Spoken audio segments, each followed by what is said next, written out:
Peace.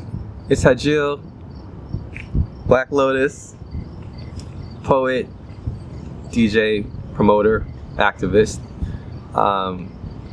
Really honored to be back. Road to Possible to do more of a profile on some of the things that have inspired me over the years. The origin of the Lotus, I guess you could say. Just to start off, I'm used to, at this point, doing open mic events over the years. I've been used to taking care of the other artists in my circle, in my Black Lotus Media Artist Collective. And this gives me a chance to kind of focus and like redirect energy back to myself. So I'm very honored to be able to have this opportunity to just fill you all in on a little bit more about myself. A little unexpected, but I'm very, very happy to be here. It's a beautiful day. We're in Hyde Park, Toronto, one of my favorite places to be, with the sun, birds, the bees, and the trees. And shout out to the bees for all that they do, of course. Big up, big up. But we all here together, we all serve a purpose, this global ecosystem. And that's the thing.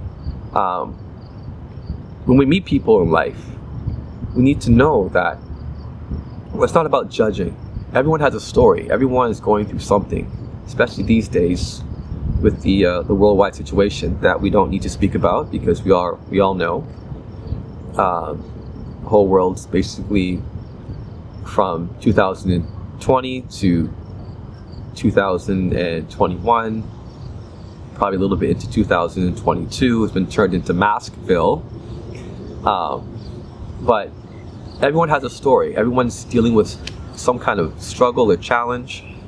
And I taught myself growing up that problems, the word problem, it's all about phrasing. So I like to, when I feel like I have a problem in life, I strive to rephrase it and call it a challenge, like a hurdle, and you can jump over a hurdle. Any challenge can be overcome. So in life, it's like a game of chess. You need strategy to conquer and win, ultimately. And each of us, our goal should be to win in this life. How do we do that? Well, knowledge of self is important. To be able to heal thyself, you need a healthy self. You need to know thyself. And in my background, being born in the States, Maryland, shout out to the DMV, no doubt, and then being brought to Canada, having my father, from what I've been told by my mom, I don't know how to really say it in a nice way. He wasn't around. So my mom was kind of on her own with 3 boys. I'm the youngest of 3. And my mom was a teacher. And right now she's retired from that. But she's a music teacher, arts,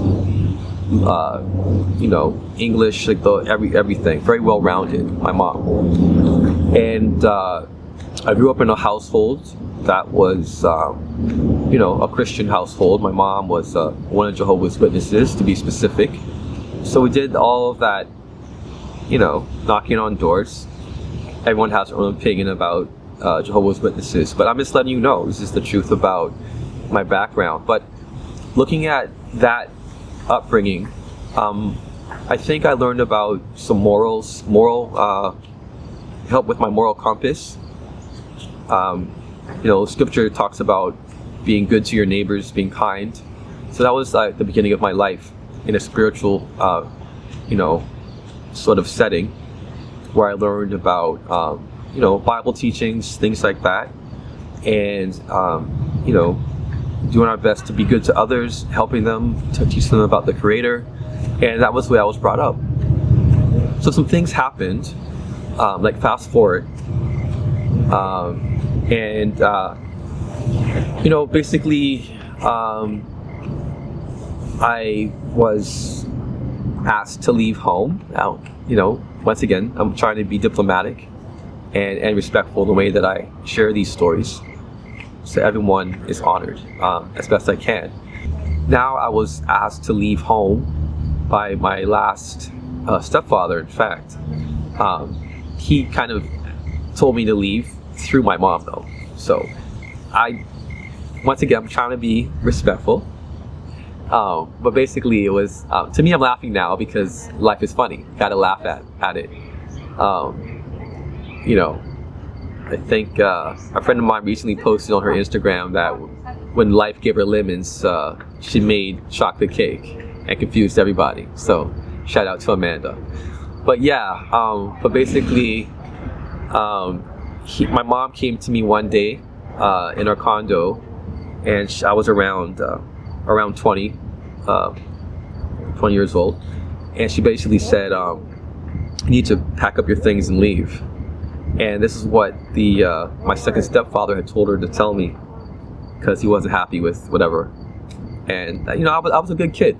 You know, I've been raised well by my mom, you know, doing the spiritual Christian Bible stuff that we were doing out there in the community. And I wasn't like a bad child. Growing up, to be honest, I had two stepfathers. And seeing my mom go through those kinds of things, it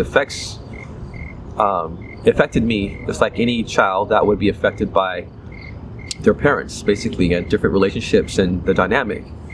And seeing how your mother is treated by men, it affects my outlook on the world and relationships and how marriages work and love and these things. But at the end of the day, one must strive to always look within and let your moral compass be your guide. And whatever happens in the world, you need to know what is right and wrong, what is righteous, unrighteous, and strive to now write your own story.